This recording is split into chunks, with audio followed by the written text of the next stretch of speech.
Hello everyone, welcome to mass English grammar. स्वागत है आपका आज के हमारे स्पेशल क्लास में, जहां पर हम बात करने वाले हैं हेल्पिंग वर्ब को लेकर। जी हाँ, हेल्पिंग वर्ब जिसका बहुत बड़ी भूमिका होती है, जिसकी सेंटेंस फॉर्मेशन में, इंग्लिश ग्रामर में, चाहे आप किसी भी एग्जाम की तैयारी कर रहे हैं, अगर आपको हेल्पिंग वर्ब का प्रॉपर नॉलेज नहीं है तो आपके लिए एक बड़ी समस्या आती है। जो जब भी हम बात करते हैं एरर डिटेक्शन की या डू एस डायरेक्टेड की, या वो सारे सेंटेंसेस जहां पर ग्रामर आती है, तो हेल्पिंग वर्ब का आपको पता होना बहुत ज्यादा जरूरी है। आज का सेशन इसलिए भी खास होगा क्योंकि आज हम जानेंगे कि वास्तव में हेल्पिंग वर्ब का काम क्या होता है, कैसे ये काम करती है, कितनी प्रकार की हेल्पिंग वर्ब्स होती है और किस तरह से हम लोग अपने आप को एक्सपर्ट बना सकते हैं ग्रामर में हेल्पिंग वर्ब की मदद से।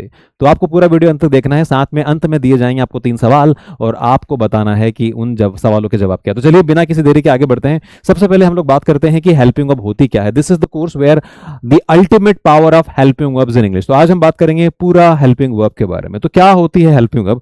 देखिए यहां लिखा गया है कि what is a helping verb. Helping verb यानी कि हिंदी में जिसे कहा जाता है सहायक क्रिया। तो हेल्पिंग वर्ब यानी कि सहायक क्रिया होती क्या है? तो चलिए शुरू करते हैं बिना किसी देरी के। यहां पे कहा गया है कि प्राइमरी ऑक्सिलरीज और मॉडल ऑक्सिलरीज, है ना। जैसे कि मैंने आपको कहा कि हेल्पिंग वर्ब को दूसरे शब्दों में ऑक्सिलरी वर्ब भी कहा जाता है। ये दोनों एक ही होती हैं, लेकिन इनको अलग अलग कैटेगरी बना दिया गया। आगे चलकर जब हम डिटेल में पढ़ते हैं तो हमें पता चलता है कि अलग अलग फैमिलीज बन गई है ना। डू की फैमिली, हैव की फैमिली, डीड की फैमिली, यानी कि पास्ट, प्रेजेंट, फ्यूचर, इनको अलग अलग तरीके से सेग्रीगेट कर दिया जाता है ताकि समझने के हिसाब से आपके लिए बड़ा आसान हो सके। तो देखिए यहां कहा गया है कि these verb change their forms according to the subject and the tense of sentence. ये वर्ब जो होती हैं, यानी कि ये वर्ब्स कर्ता यानी सब्जेक्ट और काल, टेंस के अनुसार अपना स्वरूप बदलती हैं। यहां पर एग्जांपल है is, am, are, was, were, has, have, had, did. फिर यहां कहा गया है कि मॉडल ऑक्सिलरीज, और ये कहा गया है कि ये मूड, योग्यता, संभावना या अनुमति दर्शाते हैं और इनका स्वरूप कभी नहीं बदलता, ये वैसे ही हमेशा रहती हैं। तो कुल मिला के जो हेल्पिंग वर्ब होती हैं वो मेन वर्ब के साथ यानी कि मुख्य क्रिया के साथ अलग अलग तरीके से प्रयोग में आती है और अलग अलग प्रयोग के साथ में वो अलग अलग तरीके से बिहेव करती है। अभी जानेंगे कौन कौन सी होती है। जैसे यहां पर कहा गया है कि is, am, are, was, were, has, have, did, do, does. फिर इधर आते हैं तो can, could, shall, should, may, might, will, would. तो बहुत सारी ऐसी हेल्पिंग वर्ब्स यहां पर होती है। अब मुख्य रूप से अगर देखा जाए तो इनका काम क्या होता है, अगर आप यहां पर देखोगे, let me change the colour, मैं यहां पर इसको कर देता हूं येलो, है ना, और इसको हम मिटा देते हैं। तो ये मैंने मिटाया और फिर से आते हैं। तो हम बात करते हैं आज हेल्पिंग वर्ब को लेकर। हेल्पिंग वर्ब यानी कि सहायक क्रिया। अब एक सेंटेंस के अंदर हम एक हेल्पिंग वर्ब यहां पे लगाते हैं। जैसे यहां पर मैं लिखता हूं कि आई एम, और यहां मैंने लिखा प्लेइंग, आई एम प्लेइंग, और फिर यहां पर हम लिखते हैं cricket, I am playing cricket. तो इसके बारे में हम लोग बातें करते हैं। और आई एम प्लेइंग क्रिकेट, यहां पर एम जो है वो हमारी हेल्पिंग वर्ब है। क्या है? हेल्पिंग वर्ब है। प्ले यहां पर मेन वर्ब हो जाती है। इस एम के कारण यहां पर आप देखोगे कि हमने आईएनजी लगाया हुआ है, यानी कि प्ले एक वर्ब है जिसके अंदर हमने आईएनजी लगाया क्योंकि यहां पर एम है। सेंटेंस का मतलब हो रहा है कि मैं क्रिकेट खेल रहा हूं, आई एम प्लेइंग क्रिकेट। तो यहां पर ये एम लगाने का मतलब ये है कि ये मेन वर्ब के साथ इसकी डायरेक्शन को चेंज कर रही है। कुल मिलाकर अगर बात करें तो किसी सेंटेंस के अंदर जो हेल्पिंग वर्ब होती है वो उस वाक्य को एक दिशा प्रदान करती है, उसको एक डायरेक्शन देती है। तो अगर किसी सेंटेंस के अंदर हेल्पिंग वर्ब को चेंज कर दिया जाए, इट मींस कि आप सेंटेंस में जो डायरेक्शन है, जो दिशा है, उसको ही बदल रहे हैं। यानी अगर आप पास में बात कर रहे हैं, हमने चेंज कर दिया, प्रेजेंट में हो जाएगा। अगर आपने फ्यूचर में बात कर रहे हैं, एक छोटा सा एग्जांपल यहां पर देते हैं। अगर आप इस वीडियो को देख रहे हैं तो वीडियो को देखते समय आपको बताना है ना, मतलब आपको बताना है। जैसे यहां पर मैं लिखता हूं कि आई am giving a ball, I am giving a ball, और यहां पर मैं बोल रहा हूं आई एम गिवन अ बॉल। अब आप देखोगे कि दोनों सेंटेंस में जो बुनियादी अंतर है वो सिर्फ एक फॉर्म का है। यहां पर गिविंग लिखा है, यहां पर गिवन लिखा है। ये आईएनजी फॉर्म है और यहां पर हम बोल रहे हैं थर्ड फॉर्म को लेकर। तो I am giving a ball और I am given a ball, दोनों में एक अंतर होता है। क्या मतलब होता है इसका, पता है आपको? चलिए देखिए, यहां हम बात करते हैं आई एम गिविंग अ बॉल, तो इसका मतलब होता है कि मैं एक बॉल दे रहा हूं। वहीं पे जब हम बात करते हैं कि आई एम गिवन अ बॉल, तो इसका मतलब होता है कि मुझे बॉल दिया जाता है। हेल्पिंग वर्ब हमारी सेम है, लेकिन अलग अलग हेल्पिंग वर्ब के साथ में यहां पर जब आपने मेन वर्ब के साथ चेंज किया तो आपकी डायरेक्शन चेंज हो गई। जहां पर एक में आप गिवर थे, वहीं पर नीचे वाले सेंटेंस में आप रिसीवर हो गए। ठीक है, तो ऐसी बहुत सारी जो हेल्पिंग वर्ब हैं उनके बदलाव से जो वर्ब है उसके अंदर बड़े चेंजेस आपको देखने मिलते हैं और उन्हीं चेंजेस के कारण आपका सेंटेंस का स्वरूप बदलता है। अगर आपको सारी हेल्पिंग वर्ब्स का गहन अध्ययन आपने किया हुआ है, इन आपको सारी हेल्पिंग वर्ब अगर पता है, आपको पता है कि इज एम आर कैसे काम करता है, वॉज वर्ब कैसे काम करता है, हैज हैव हैड सब कैसे काम करते हैं, कैसे इनके अलग अलग स्वरूप के साथ सेंटेंस का जो मतलब है बदलता जाता है, तो आपके लिए बहुत आसान हो जाता है सेंटेंस को पकड़ पाना, यानी कि सेंटेंस को समझ पाना। साथ में अगर कहीं पे कोई ग्रामर की गलती की गई है या कोई ग्रामर की त्रुटि है तो बड़ी आसानी से आप पता लगा सकते हो कि यहां पर गलती क्या की गई है। तो यहां पर हम बातें करते हैं कि हेल्पिंग वर्ब और मेन वर्ब दोनों को अगर हम एक कंपैरेटिव दृष्टिकोण से देखें तो यहां कहा गया है कि अ main verb shows the physical और मेंटल एक्शन, यानी कि जो मुख्य क्रिया है वो मुख्य काम को दर्शाती है, जैसे कि खाना पीना उठना बैठना सोना। तो जो मेन एक्शन आपके सेंटेंस के अंदर हो रहा है ना, जैसे कि मैं जा रहा हूं, वह सो रहा है, वह आता है, मैं जाता हूं, मैं परीक्षा देता हूं, मैं चाय पीता हूं, तो जो भी आप करते हैं। फिर है helping verb supports the main verb to specify tense और वॉइस। अब हेल्पिंग वर्ब का जो काम है वो मुख्य क्रिया के साथ मिलकर सेंटेंस के अंदर एक दिशा और काल, यानी कि समय और डायरेक्शन दोनों निर्धारित करना होता है। मुख्य क्रिया की मदद करके काल या दशा बताती है। जैसे यहां पर अगर हम बात करते हैं कि राहुल इज प्लेइंग क्रिकेट, तो इज यहां पर हेल्पिंग वर्ब है और प्लेइंग यहां पर मेन वर्ब है। वहीं पर हम बात करते हैं कि समय बताने के लिए हमने इज का प्रयोग किया है। खेल रहा है यानी प्रेजेंट में हम लोग बात कर रहे हैं। अगर ये वॉज होता कि ही वॉज प्लेइंग क्रिकेट या राहुल वॉज प्लेइंग क्रिकेट, तो यहां पर मतलब कुछ और हो जाता और कोई और डायरेक्शन के बारे में हम लोग बातें करते। तो यहां पर हमने देखा कि जो हेल्पिंग वर्ब है वो सपोर्ट करती है मेन वर्ब को टू फॉर्म अ डायरेक्शन या एक टाइम निर्धारण करने के लिए। आगे बढ़ते हैं और बातें करते हैं कि यहां पर तीन प्राइमरी यानी कि कोर 3 पिलर्स है, मुख्य 3 आधार स्तंभ है और क्या है वो हम समझते हैं। The families of be do and have. Be आपको पता होगा, बी यानी कि इज एम आर, जब हम लोग बातें करते हैं पास्ट में वॉज वर्ब हो जाता है। दूसरा हम बात करते हैं डू, यानी कि फर्स्ट फॉर्म आता है डू डज और वर्ब यहां पर होता है। फिर तीसरा हो जाता है आपका हैव, जिसको आप सिंगुलर में हैज भी बोलते हैं और इसका हैड भी हो जाता है। तो यहां पर कहा गया है कि almost 80% of helping verb application in English are covered by these 3 primary root verbs. अगर आपको इनके बारे में डिटेल्ड नॉलेज है बी डू और हैव के बारे में, तो 80% आपकी ग्रामर कवर हो गई, यानी कि आपको 80% ग्रामर का नॉलेज हो चुका है। अब मैटर ये नहीं करता है कि आप एक्टिव वॉइस के बारे में बातें करते हैं, नरेशन के बारे में बातें कर रहे हैं, टेंसेस के बारे में, किसके बारे में बातें कर रहे हैं, ये सभी में होती है। यानी कि अगर आप बात करते हो किसी भी टेंस की, किसी भी ग्रामेटिकल स्ट्रक्चर की, कंपोजिशन की, तो हर जगह पर ही आपको बी डू एंड हैव ये देखने के लिए मिलेगा। अब ये होते क्या है, चाहे अंग्रेजी, जैसे अंग्रेजी बोलने और लिखने दोनों में ही इनका काम में आता है। अब इनको अलग अलग तरीके से होता है, हम समझते हैं डिटेल में, क्योंकि इनकी अलग अलग यहां पर फैमिलीज बनाए गए। The be family continuous and passive. Be को आप कैसे करोगे, देखिए यहां पर आप देखोगे कि बी का प्रेजेंट क्या हो जाता है, इज एम आर, यानी कि अगर आप उसको प्रेजेंट में बोलते हो, जैसे he is my friend, they are coming to me, he is about to, तो हर तरह के सेंटेंस यहां पर मिलेंगे। वर्तमान में चल रहे कार्यों को डिस्क्राइब करने के लिए आप इज एम आर का प्रयोग यहां पर करते हैं। पास्ट क्या हो जाता है, इसी की अगर पास्ट की बात करें तो वॉज वर हो जाता है, यानी कि भूतकाल में चल रहे कार्यों के बारे में बताना शुरू करते हैं। He was writing a letter, वह लेटर लिख रहा था। फिर आप इनको जब पेसिव और परफेक्ट में लेके जाते हो तो ये बीन और बीइंग में कन्वर्ट हो जाती है। तो ये बी के अलग अलग फैमिली है। बी हो जाएगा, है ना, फर्स्ट फॉर्म बी हो जाएगा is am are, second form इसका यानी कि पास्ट हो जाएगा वॉज वर, और बीन भी होता है इसका सेकेंड फॉर्म, और थर्ड फॉर्म भी बीन हो जाएगा और बीइंग यानी कि होना या किया जा रहा है। ये प्रयोग किया जाता है आपका पैसिव वॉइस में और परफेक्ट कंटिन्यूअस वाले सेंटेंसेस में। जब आप बनाते हो ना कि I have seen Taj Mahal, the Taj Mahal has been seen, तो आप सेंटेंसेस को एक नई डायरेक्शन देते हैं। तो is am are, was were और बीइंग और बीन ये इसकी पूरी फैमिली के हिस्से हो जाते हैं। अब आगे बात करते हैं हैज, हैव और डू के बारे में। तो हैव फैमिली के अंदर क्या होता है, हैज होता है, हैव होता है और हैड होता है। ये तीन चीज यहां पर होती है। ये जनरली क्या बताते हैं कि कोई काम है जो पूरा हो चुका है। हालांकि इंडिविजुअल तरीके से जब इनको आप प्रयोग करते हो, यूज करते हो, तो इनका मतलब अलग अलग तरीके से आता है। जैसे आप बोलते हो ना कि I have a pen, she has a purse, they have a plan, तो यहां पर ये भी बताते हैं कि इनका कोर जो मीनिंग है वो यही होता है कि पास होना। वहीं पर अलग अलग वर्ब के साथ जब इनको प्रयोग करते हैं एज ए हेल्पिंग वर्ब, जब इनको हम लेकर जाते हैं तो इनका मतलब अलग अलग होता है। यहां लिखा है कि we have finish the class, हमने क्लास फिनिश कर ली, यानी कि प्रेजेंट में ये जो रिसेंट में आपका काम फिनिश हुआ है उसको बताते हैं। डू फैमिली में अगर देखा जाए तो क्या आता है, डू आता है और डज आता है, जो सिंपल प्रेजेंट टेंस में क्वेश्चन या नेगेटिव सेंटेंसेस को बनाने के लिए प्रयोग में आता है। यहां लिखा है कि does he know the answer, क्या उसको आंसर पता है।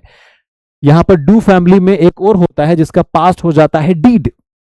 प्रेजेंट में डू डज का प्रयोग करते हो, लेकिन जब आप सिंपल पास्ट में जाते हो तो डीड हो जाता है। और इसका प्रयोग कब करते हैं, इसका पास्ट टेंस में प्रश्न बनाने के लिए या नेगेटिव सेंटेंसेस बनाने के लिए आप इसका इस्तेमाल करते हैं। जैसे यहां लिखा है कि I did not watch the video, यानी कि मैंने वीडियो नहीं देखा। तो I don't watch the video, I did not watch the video, he does not watch the video, do you watch the video, did he watch the video. तो अलग अलग तरीके से आप डीड, डू और डज का प्रयोग करते हैं। प्रेजेंट में डू डज होगा, पास्ट में डीड हो जाएगा। तो ये हमारा हुआ किसका, डू और डू फैमिली का हिस्सा। हैज़ में भी अगर आप जाते हो, प्रेजेंट में तो हैज़ प्लस थर्ड फॉर्म हो जाता है, पास्ट में ये हैड प्लस थर्ड फॉर्म हो जाता है। प्रेजेंट में आप ये बताते हो कि हाल ही में कोई काम कंप्लीट हुआ है, और जब आप हैड के साथ जाते हो तो पास्ट में क्रम बताने का काम शुरू हो जाता है। जैसे I had finished my homework before I went to the school, school जाने से पहले मैंने मेरा होमवर्क फिनिश कर लिया था। दो काम आपने किए, एक तो होमवर्क फिनिश करना और एक स्कूल आना। तो स्कूल आने वाली घटना जो है वो रिसेंट है, और जो बाद वाली घटना है, क्रम जब आप बात करोगे तो आप बताओगे कि मेरा होमवर्क उससे पहले ही हो चुका था, हैड प्लस थर्ड फॉर्म। उम्मीद है आप लोग को समझ में आ रहा होगा। बाकी आपके पास में कमेंट एक ऑप्शन है जहां पर आप लिख सकते हो अगर कोई ऐसा डाउट आपको निकल कर आता है या कोई ऐसा सवाल निकल कर आता है जो आपको लगता है कि सर ये थोड़ा सा और डिस्क्राइब करिए, तो नेक्स्ट वीडियो में बिल्कुल मैं कवर करूंगा और आपको डिटेल में बताऊंगा। तो देखिए यहां पर कुछ नियम है जो हमें ध्यान देना बहुत ज्यादा जरूरी होते हैं। पहला नियम यह होता है कि जब भी आप बात करते हो मॉडल्स की, मॉडल लेने की, यह भी एक हेल्पिंग वर्ब का स्वरूप है जिसमें आपका will, can, could, shall, should, may, might, must, ought to, need to, dare to, है ना, इस प्रकार के सेंटेंस, इस प्रकार के हेल्पिंग वर्ब्स आते हैं, इन्हें मॉडल कहा जाता है। इनके बाद कभी भी टू नहीं आता है। आप कभी भी ऐसा नहीं बोल सकते हैं कि I can to watch this movie, you should to, तो टू कभी नहीं आता है। शी कैन सिंग होगा, शी कैन टू सिंग कभी नहीं होगा, या शी कैन सिंग्स भी नहीं होगा। आप कभी भी इसके बाद आने वाली वर्ब में, यानी कि मॉडल के जस्ट बाद अगर कोई वर्ब आ रही है तो उस वर्ब में किसी प्रकार का चेंजेस नहीं कर सकते हैं। You can not say like that, है ना। टू का प्रयोग भी आपको नहीं, you should not to live, ऐसा आप नहीं बोल सकते हो। फिर यहां कहा गया है कि कर्ता एक वचन हो या बहुवचन हो, मॉडल का स्वरूप कभी नहीं बदलता है, यानी कि आपका जो मॉडल है वो वैसा ही रहेगा। अगर आप आई के साथ बनाओगे तो भी विल आएगा, यू के साथ बनाओगे, शी के साथ बनाओगे, दे या ही, शीट, किसी भी सब्जेक्ट के साथ आप जाते हो, आपका जो हेल्पिंग वर्ब है वो वही रहेगा। इसमें किसी प्रकार का कोई बदलाव नहीं होता है। केवल मॉडल बदलने से पूरे वाक्य का भाव और अर्थ बदल जाता है। कैसे होता है, जैसे अगर आप जब बोलते हो कि आई मे गो, यानी कि आई मे गो, मैं जा सकता हूं, संभावना यहां पे बताई जा रही है। लेकिन आई मस्ट गो जब हम बोलते हैं तो मतलब मुझे जाना ही चाहिए, ये अनिवार्यता हो जाती है। तो एक हेल्पिंग वर्ब के बदलाव से आपके सेंटेंस के अंदर का भाव बदल जाता है, इसीलिए मॉडल को भाव वाले हेल्पिंग वर्ब यानी कि ऑक्सिलरी मॉडल कहा जाता है। तो ये यहां पर रूल आपको याद रखना है, लिख भी लेना है अगर आपके पास में, आपको ऐसा लगता है कि लंबे समय के लिए आपको इनको समायोजित करके रखना है तो। अब यहां पर टेंस वॉइस हम लोग देखते हैं कि हेल्पिंग वर्ब कैसे होती है। सबसे पहले हम लोग यहां बातें करते हैं प्रेजेंट कंटिन्यूअस में, जिसका मतलब होता है कि चल रहा है। इज एम आर यहां पर यूज होती है, वर्ब का फोर्थ फॉर्म आता है, जैसे शी इज रीडिंग। वहीं पर अगर हम बात करते हैं पास्ट में, पास्ट परफेक्ट में, तो हैज हैव यूज होता है, और यहां पर पास्ट पार्टिसिपल यानी कि वर्ब की थर्ड फॉर्म आपका प्रयोग करना होती है, हैज हैव प्लस वर्ब की थर्ड फॉर्म, जैसे दे हैव लेफ्ट, वो जा चुके हैं। फिर उसके बाद हम बात करते हैं सिंपल पास्ट टेंस की। यहां पर डीड आपको लगाना होता है नेगेटिव सेंटेंसेस के लिए, और आप बोलते हो बेस जो फॉर्म होती है वर्ब की, यानी कि गो, कम, रीच, अराइव, वॉक, विजिट। आपने लिखा यहां पे ही डिड नॉट कम, यानी कि वह नहीं आया या वह नहीं आया था। सिंपल फ्यूचर में कुछ नहीं होता, आपको विल का प्रयोग करना होता है। बेस फॉर्म आपकी वही होती है, यानी कि अगर कम, गो, रीच, अराइव, वॉक, विजिट जो भी आपने वर्ब का प्रयोग किया हुआ है, वी विल लर्न, हम लोग सीखेंगे। तो टेंस वाइज भी अगर आप देखोगे तो ये सारी हेल्पिंग वर्ब भी होती है जो आपके टेंस को चलाती है। यहां पर इज है, यहां पर हैव है, डीड है, विल है। तो अगर इन हेल्पिंग वर्ब्स का आपको डिटेल्ड में अगर नॉलेज हो जाता है तो it becomes really very easy कि आप सेंटेंस को अच्छे से कंस्ट्रक्ट कर सकते हैं, फॉर्म कर सकते हैं। अगर सेंटेंस के अंदर किसी प्रकार की कोई गलती हुई है, इज देयर एनी मिस्टेक और एरर, तो आप आसानी से उसे फाइंड आउट कर सकते हैं। ठीक है, आगे बढ़ते हैं और देखते हैं कि अगला हमारा क्या बात कर रहे हैं। अब यहां पर जो प्रोग्रेशन है हेल्पिंग वर्ब का वो हमें दिखाई देगा। जैसे जब आप बात करते हो प्रेजेंट की, तो ये पूरा जो बंच है ये प्रेजेंट के हेल्पिंग वर्ब को लिए हुए है। क्या क्या है? इज, एम, आर, डू और हैज, ये सारी हेल्पिंग वर्ब को अलग अलग तरीके से प्रेजेंट में प्रयोग किया जाता है। जैसे इज है तो he is busy, he is walking on the road, he is to buy a new car, right, और he is given an opportunity. वहीं पर आप देखोगे कि इज, एम, आर, इनके भी अलग अलग हो जाएंगे। फिर डू और डज, तो ये सारे एक प्रकार के बेसिक कंटेंट होते हैं, हेल्पिंग वर्ब हैं। इनके साथ आप वर्ब को अलग अलग तरीके से प्रयोग करके अलग अलग तरीके के सेंटेंस फॉर्म कर सकते हो, अलग अलग मीनिंग डायरेक्शन में आप लोग जा सकते हो। सिमिलरली जब पास्ट में बात करते हैं तो वॉज, वर, हैड और डीड, ये सारी हेल्पिंग वर्ब आती है और यही पास्ट है। अगर ये आपको अच्छे से पता है, इसको मॉडिफाई करना आता है, इस पर सेंटेंस फॉर्म करना आता है, तो पास्ट इंसिडेंट अगर आप बनाते हो, पास्ट स्टोरी बनाते हो, पास्ट में कोई आपने रिपोर्ट बनाई हुई है, everything you can form with the help of the past helping verb. Let's go to the future और यहां पर हम बात करते हैं will, shall, be और have, और ये सारी चीजें अपने आप में फ्यूचर को डिनोट करती है। यानी कि फ्यूचर जब आपको डिस्क्राइब करना होता है तो ये सारी हेल्पिंग वर्ब के साथ आप फ्यूचर में जाते हैं।